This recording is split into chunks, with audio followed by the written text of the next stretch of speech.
Fala galera, beleza? Moura Dinheiro na área, sexta feriado, também é dia de se manter estudado, não, informado, e também é dia de estudar, tá bom? Então não desperdice seu tempo livre, tá bom? Invista em você mesmo, você é o seu mais precioso ativo. Parece balela? Papinho de coach? Não é, é a realidade. Depois no futuro, não venha olhar para trás e se arrepender. Invista em você com o seu tempo livre. Beleza? Então, Oi tem geração de caixa negativa de 517 milhões em janeiro. É disso que vamos falar hoje, tá bom? Oizinho aí, depois de um quarto trimestre de 2020, junto com um compilado anual também e uma apresentação da execução estratégica da empresa maravilhosa, chega janeiro com um balde de água fria. E é disso que a gente vai falar. E agradeço a Teletime aqui por compilar bonitinho para mim essa matéria aqui que facilita a vida de quem vos fala, tá? Então garante o dedo nesse like aí, se inscreve e compartilha. Me segue no Instagram, Moura Dinheiro Oficial, e entre no Telegram. Lembre-se, ouvi dizer que se esse vídeo aqui pegar mais de 700 likes, ou seja, conto com o seu like, o IBR3 vai bater R$2 na segunda-feira. Vamos dar uma olhada? Então deixa o like aí, tá? O relatório mensal de atividades da Oi em janeiro, elaborado pelo escritório Arnold Wald, né, o administrador da recuperação judicial da empresa, apontou uma geração de caixa operacional líquida negativa de 517 milhões durante janeiro. Tá? A cifra é mais do que o dobro dos 250 milhões negativos registrados em dezembro. Então, uma piora drástica. Tá? Uma queda de 25% nos recebimentos da Oi durante janeiro foi a principal causa para a deterioração. A empresa faturou 1,832 bilhão ou 608 milhões a menos que no mês anterior. Pagamentos e investimentos também foram reduzidos durante o intervalo. Estes caíram pela metade, passando para 257 milhões em janeiro contra 525 milhões no último mês do ano passado.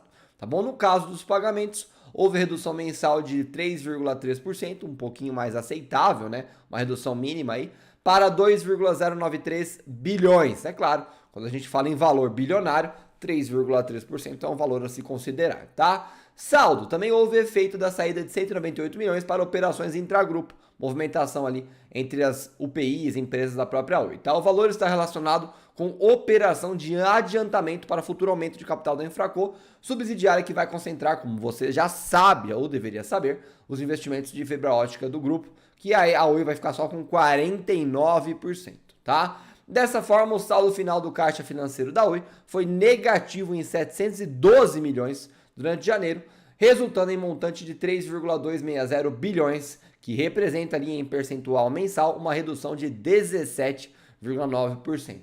É um baldão de água fria aqui para a galera de Oi, hein? E aí, aqui o relatório forneceu uma explicação para a queda de 608 milhões dos recebimentos da Oi durante janeiro. Afinal, além dos números, né, o que importa para um case como o Oi, por exemplo, né, já que estamos falando dele, é a explicação, né, é ver o que a empresa está falando e se realmente é sensato.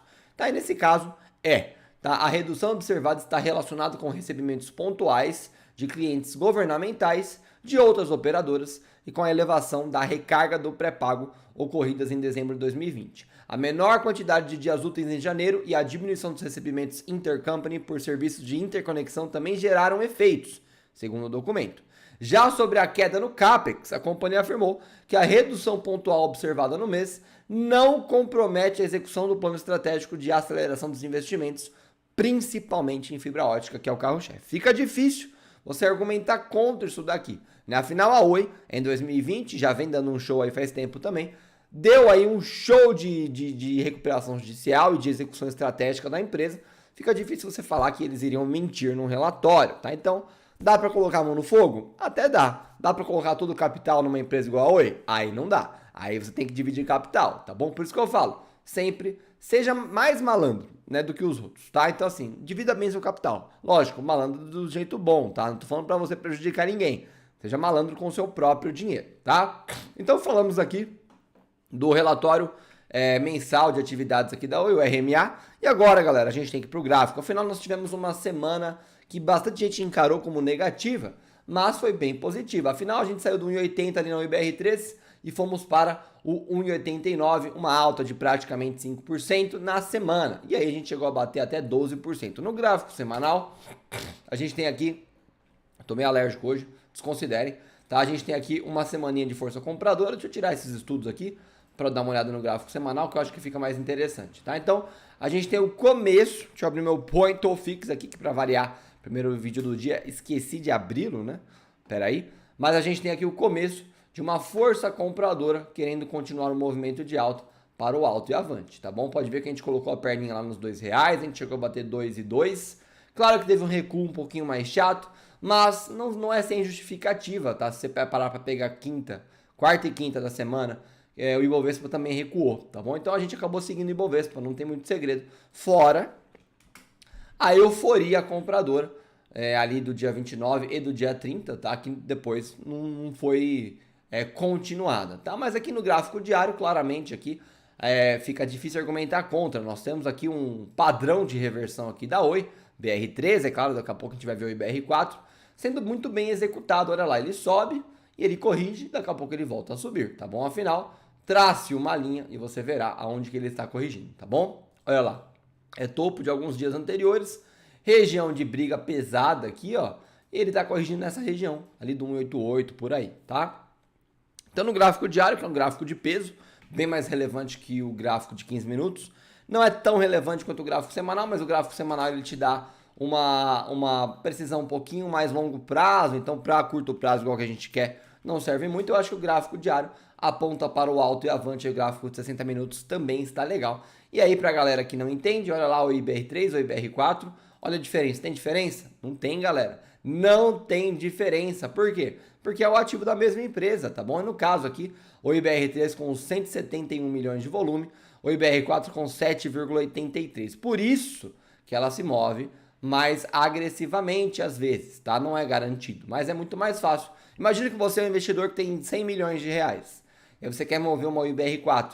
Você vai com certeza mover uma IBR4 muito mais fácil do que uma IBR3, tá bom? Não tem segredo, né? É volume. Volume negociado no dia, intraday, que é o que manda numa volatilidade do ativo, tá bom? Então, você pode ter uma IBR3 daqui a uns anos, né? Totalmente extrapolando agora, tá? Mas se você tem uma IBR3 que move, sei lá, 500 milhões de volume por dia, tá? E tem lá só 6 bilhões de ações. De repente, acontece alguma coisa, ninguém mais tem interesse de negociar o IBR3 e ela cai para um volume de 10 milhões por dia. Ninguém mais compra nem vende. Poucas pessoas ali, volume 1 IBR3 vira 10 milhões. O que acontece? Ela vai ser um ativo muito mais facilmente manipulado. Não tenha dúvidas disso. Então é isso aqui, ó, que manda no movimento de um ativo, tá? Na pressão compradora e vendedora. Um ativo com menor volume é mais facilmente manipulado. Quem acha que isso aqui não é assim, não sabe o que está falando. Basicamente é isso. Isso aqui é matemático, é fato, tá bom? Contra fatos não há argumentos, tá bom? Então é basicamente isso. E aí, uma IBR4 com volume bem menor,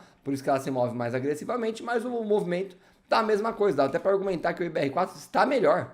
Olha lá, ó, fundos ascendentes, topos ascendentes também. E ela volta aqui fazer uma busca no 255, acha a defesa aqui no próprio topo ali desse dia aqui, que eu acho que é o dia 9, deixa eu ver aqui, dia 11 de março. Tá bom? E galera, elas vão se mover juntas. Talvez o IBR4 se mova mais do que o IBR3, etc e tal. Mas lembre-se que a Oi não paga dividendos para você ficar mirando uma IBR4 que é preferencial. Não faz sentido. É melhor você ficar numa IBR3 que está com o valor mais abaixo e que tem tag along, etc. Um monte de coisa que ações ordinárias vão te trazer mais do que uma ação preferencial. Lembrando que é sempre bom optar por uma ação com mais volume, que é o caso da IBR3, tá? Então todo mundo aí de olho nos R$2 da IBR3, sem novidades. O IBR4 vai seguir o movimento e a gente tem ali o 287 para ser tocado como resistência, sem novidades. E aí a gente tem o 255 e o IBR4 para ser um suporte. Em o IBR3 nós temos um 186, acho difícil ele perder esse 186, mas não duvide. Lembra que eu falei? O ativo ele rompeu uma LTB. Ele pode ainda fazer um movimento de busca num suporte, que pode ser a própria LTB ou 1,80 aqui atrás, tá? Sem novidades. Então prepare-se para esse tipo de movimento. Tem que estar preparado para tudo. É isso que a análise gráfica te faz, tá? E aí, claro, eu diria que se nada acontecer, se o nosso Ibovespa parar de derreter, a nossa Oizinha aí, semana que vem, com certeza supera esses R$2, tá? Mas é claro, o Ibovespa ainda influencia muito na IBR3, por quê? Por causa da crise do país, que é econômico, político, fiscal, pandemia. E aí a Oi, apesar do seu case único e a euforia compradora aqui na segunda e na terça, ela acompanha o país, tá bom? Então é isso que eu queria falar para vocês. Falamos sobre o IBR3, o IBR4 e o relatório negativo da Oizinha. Será que vai impactar? Na minha opinião, eu acho que não tanto assim quanto a maioria está imaginando, tá bom? Eu acho que isso daí já é esperado. A própria companhia ali está dando a justificativa que isso não atrapalha em nada. Tá bom? Em janeiro é um mês mais devagar mesmo. A gente teve um mês aí de pandemia, retomando janeiro, fevereiro e março. Né? Um mês de queda no Ibovespa também, né? Em janeiro. Então, assim, senta que lá vem história. Não precisa se preocupar. Oi é um investimento de longo prazo e a gente vai acompanhando aqui dia a dia. Será que dia 5 vai sair a proposta do BTG? Não sabemos. Não sabemos. Quem falar que sabe também está mentindo. Manda mostrar a fonte aí. Porque apesar da exclusividade acabar dia 5, isso é uma coisa. Outra coisa é termos a proposta do BTG. De repente pode sair, mas não é garantido. Beleza? Garante o like, se inscreve, compartilha. Lembra que 700 likes aqui, a Oi bate R$2 na segunda-feira. Ouvi dizer, hein? Compartilha. E claro, me segue lá no Instagram, Moro Dinheiro Oficial, e entre no Telegram. Até o próximo vídeo.